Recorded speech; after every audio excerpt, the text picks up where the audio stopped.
Yes, sir. That's the way you talk to your son.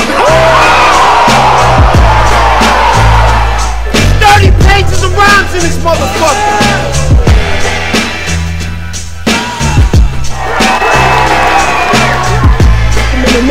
Yo, son, get on my face, son.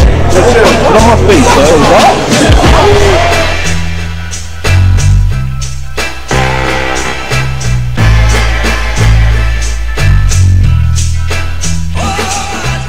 It's Hollow the dinner and all. You know how I get down. I can't YouTube, you know videos are found. You can't Google him, they like, nah, yo, he ain't around. Man, this nigga harder to find than Waldo in the crowd. The man's up. His career playing manhunt. All right. You know what I mean? At the end of the day, I took the battle because I was just hungry. We was on the come up. Focus was hungry. He was the same way on the come up. Clash, boom. That's how that happened. I met Hollow at the first Grind Time event. Didn't like him. Did that ass. Like, you know, it was just, I don't know. I guess it's because, you know, I mean, real recognized real. We associated, we shook, we got introduced, you know. But I think it was more or less, he felt the same way I felt, like, who the fuck is these dudes we gonna be battling today? You know what I mean? And we all was looking at each other like, this nigga's probably corny, this nigga's whack. You know what I'm saying? That's all it was. Once my battle happened, he definitely said, yo, you did your thing. You know what I mean? And then when his battle, it's the same thing. When I seen it come out, it's like, it's a mutual respect. You know what I mean? Then you start realizing, yo, this nigga got something or this nigga got something. I told Drect off top, I said, yo, I'm only doing like 2-3 battles. I know you saying 5 battles and you're supposed to get paid, which, what happened to that? We'll talk about that later though. But 5 battles, I'm like, cool, I don't want the money. I'm gonna do 2 or 3. That's all I'm gonna do. You know what I'm saying? I ended up doing around 4 or 5, I think, but he hit me for the Philly Swain. I didn't really want to do a battle that quick, but everybody was acting like Philly Swain was like RoboCop. Like, oh, this nigga's from the streets. I'm like, so me too, nigga. Like, oh, this nigga just called a temp, so? Oh, this nigga just so? You know what I'm saying? They was acting like they were scared of him. I said, let me go see him then. And that's just what I did. You know, that was really a main, and I respect that he had balls and he could rap too. You know, don't get it twisted, but niggas was really acting shook of him. And then I got my boy Scott Free on the joint. And he kind of went at my boy Scott Free head. I said, oh, I was a little salty about that. I said, yeah, he got Scott. You know what I'm saying? So let me go holler at him. You know what I'm saying? And since I'm talking football, I'm going to bang you and leave you. Hang you and leave you. In Philly, tied up like the Bengals and Eagles. Like Swain, if anybody knows Swain background, Swain had recently came home, put in work in Philly, whatever. And the thing is, Hollow ain't no slouch neither. It's just a fun. Hollow's demeanor isn't as Swain's was back then. So it was kind of like where Swain was almost like untouchable bully, and you know. So when they went head up, it was just actually that was one of the matches that made me want to get involved. I thought it was too early for the battle, but Jus really wanted to do it, and he said it would really be a good look. It was funny because Swain, he's always like, yo, don't tell me who I'm battling, I'm just gonna show up with raps. But he was really under the assumption that, you know, he wasn't gonna do a main event, he was gonna have to knock a couple people out the way first. So he always hated Jus because he gave him a main event with Hollow and he didn't have time to really prepare because he didn't understand he was gonna be in a main event. And Jus' whole argument was like, you told me to not tell you who you're battling. So Swain didn't even know he was battling Hollow until Cortez, I think he called him like a couple of days before and was like, yo, you're battling Hollow, that's gonna be crazy. And he was like, what, how you know? And I don't even know. So, you know, he thought it was kind of fucked up going into it, but he still did the battle. That was a slugfest. That's definitely one of my favorite battles. And one of my favorite battles from Swain. You know what I'm saying? That whole is daddy's home, like that shit was crazy. You know what I'm saying? So shout out to Swain. Word, man. But yeah, man, that was a crazy battle. It's not good to disrespect your pop. It's Dad. Remember when I bought you the Nintendo with the pads? Your sister had her, you know. I bought her first pads. Remember when you caught me hitting mommy from the back? She was like, not first. Then she gave your face a smack. It's Dad. Why you showing off to these people? Remember when I used to take you down to see the Eagles? New Jack City, Mario Van Peebles. You can check the books like swing pop niggas in real life.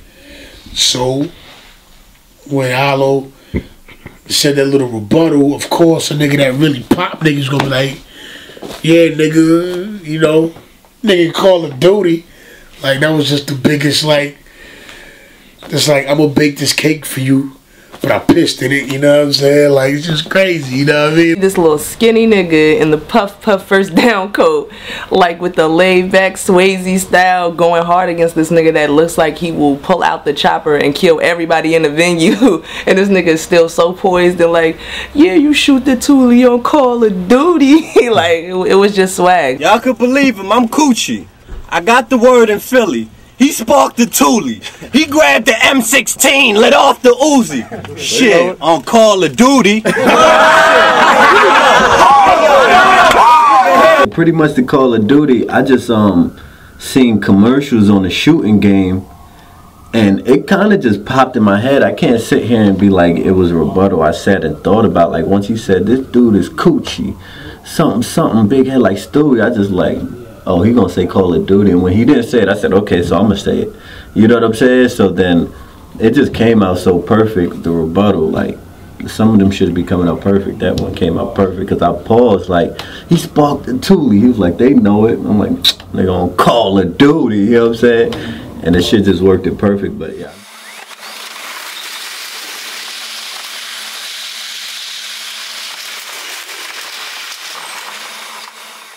What you rhyming for? You like 5'4". I hang your ass up like lamb in a gyro store.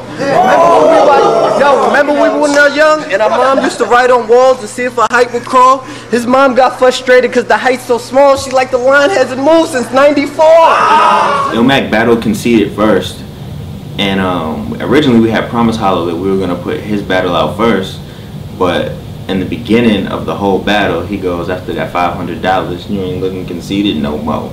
And everybody went crazy, and we were kind of like, damn, we can't put that battle out first because he just gave away the conceded beat him. So we had to actually go put Illmac versus conceded out first, and it was a while before Hollow and Illmac came out. So we're thinking that that battle might have had the conceded versus Hollow buzz, which was kind of interesting at the time, but it still did numbers. But yeah, the crazy thing about that battle was it was the first time Hollow got paid. The actual cash, just paid just to do it. I said, I'm honored. Thank you, Grind Time. So nice of y'all. And a bottle of liquor? Why, you shouldn't have. Nah, but yeah, I mean, to be honest, I definitely was hyped because I'm an Illmac fan, the Source fan. You feel me? Especially at that time, Illmac was like one of the dudes I admire, you feel me? So it was kind of like, yo, I'm battling somebody I really like admire, you feel me? Like, I don't really think I battled, I don't really admire too many cats. Illmac definitely was one of them cats like I admire. I'm not saying that because his boys here, it's real true. I go back from Illmac to Source from 06, watching them cats, so it was kind of like, I think Illmac's mistake was him being a little too cocky, taking 2 battles in one day.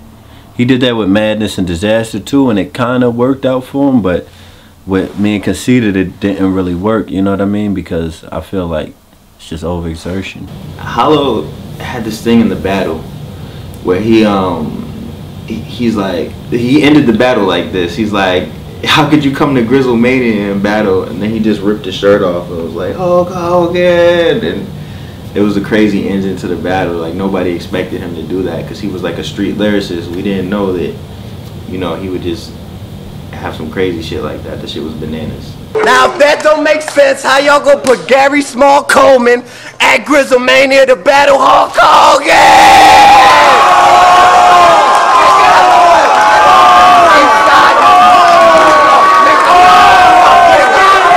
I mean, really, I was like Grizzlemania, WrestleMania. Who's the top nigga in WrestleMania? I mean, most of the time it's Hulk Hogan, maybe Ultimate Warrior. So I said, yo, let me solidify that I'm that dude at this event by just topping it off the end of the day with a Hulk Hogan move. You know what I mean? Because I'm the type of person, I get bored fast. I know other people do. So I like to spice it up. You know what I mean? So sometimes I don't just want to rap. Pause. I might want to rip my shirt off. That's just something I wanted to do. Like come on, let's turn it up. You know what I mean? Let's do something different. So that's just what it was about, being innovative. It really wasn't like me just trying to do some shit that was just like the top the, well, yeah, I guess I was, so forget that. I'm cold as Cryoton, get his crib firebomb. Smack him with my iron palm from St. Louis to Cybertron. He's sweating bullets. He's sweating bullets, but don't blame him. He ain't been around this kind before. I got heat surrounding his bitch ass. To him it feel like we got the dryers on. He didn't lie.